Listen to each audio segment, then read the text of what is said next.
আসসালামু আলাইকুম। আজকে প্রায় ১ বছর পরে আমি আবারও যাচ্ছি নারায়ণগঞ্জ। এই তো আমি ১ম এ চলে আসলাম আমার ভাইয়া ভাবির বাসায়। এখানে একটু শরবত খেয়ে আমি চলে যাই আমার বেস্ট ফ্রেন্ডের বাসায় ওকে সারপ্রাইজ দেওয়ার জন্য। তো ওর বাসায় যাওয়ার পরে আমরা অনেকক্ষণ গল্প-সল্প করলাম। এরপর আমরা চিন্তা করলাম একটু ছাদে যাওয়া যাক। কারণ ওই দিনের আকাশটা ছিল অনেক বেশি সুন্দর।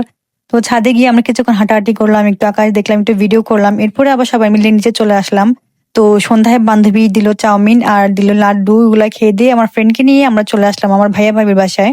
ভাইয়ার বাসায় আসার পরে ভাবি আবার আমাদেরকে নাস্তা খেতে দিল।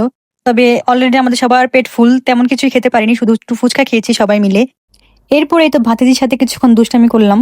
এখানে ভাবি আবার রাতের খাবার নিয়ে আসলো আমাদের জন্য। তো অল্প কিছু খেয়ে দিয়ে আমরা লুডো খেললাম কিছুক্ষণ। লুডো খেলে গল্প-সল্প করে আবার ঘুমিয়ে পড়লাম সবাই। পরদিন ঘুম থেকে উঠে আমরা আবারও চলে গেলাম আমার ফ্রেন্ডের বাসায়। এখানে গিয়ে দেখি আন্টি আমাদের জন্য অনেক কিছু রান্না করে রেখেছেন। তো খাওয়া-দাওয়া শেষ করে আমরা একটু নদীর ওই পাড়ে ঘুরতে গিয়েছিলাম কেরানীগঞ্জ। আমার এটাই লাইফে ১ম নদী পার হওয়া। কারণ আমি পানি অনেক বেশি ভয় পাই, আমি সাঁতার জানি না। তো এখানে আমরা চলে আসলাম একটা রেস্টুরেন্টে। রেস্টুরেন্টের নাম কুটুমবাড়ি। রেস্টুরেন্টের আশেপাশে পরিবেশ অনেক বেশি সুন্দর ছিল। তো এখানে এসে আমরা ২ প্লেট ফুচকা অর্ডার করি। আর কিছু অর্ডার করিনি কারণ তেমন কিছু খেতে পারবো না ভেবেই। তো একটু ফুচকা খেয়ে আমরা নিচে চলে গেলাম চুড়ির দোকানে। এখানে অনেকগুলো চুড়ির দোকান ছিল। তবে চুড়িগুলো আসলে আমরা কেউ কিনতে পারিনি। কারণ এখানে চুড়ির দাম ডাবলের চেয়েও বেশি চাচ্ছিল ওনারা। তবে আমার ছোট মেয়ে সে অনেক জিদ করছিল এক জোড়া চুড়ি নিবে, কালো চুড়ি, রেশমি চুড়ি। তার জন্য তাকে শুধু নিয়ে দেওয়া হলো আর আমরা আর কেউই নেইনি।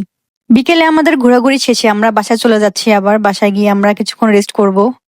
সন্ধ্যার সময় আমরা সবাই মিলে আবার ঘুরতে চলে যাই নারায়ণগঞ্জ খানপুরে। এখানে এসে আমরা ১ম এ চটপটি অর্ডার করি। চটপটি খেয়ে দিয়ে আমরা চলে যাই মিট বক্স খেতে।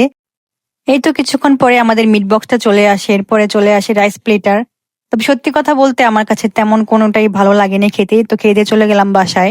ফুচকা খেতে খেতে আজকের ব্লগটা শেষ করলাম। পরে আবার কখনো কোনো ব্লগে দেখা হবে। সবাই ভালো থাকবেন। আল্লাহ হাফেজ।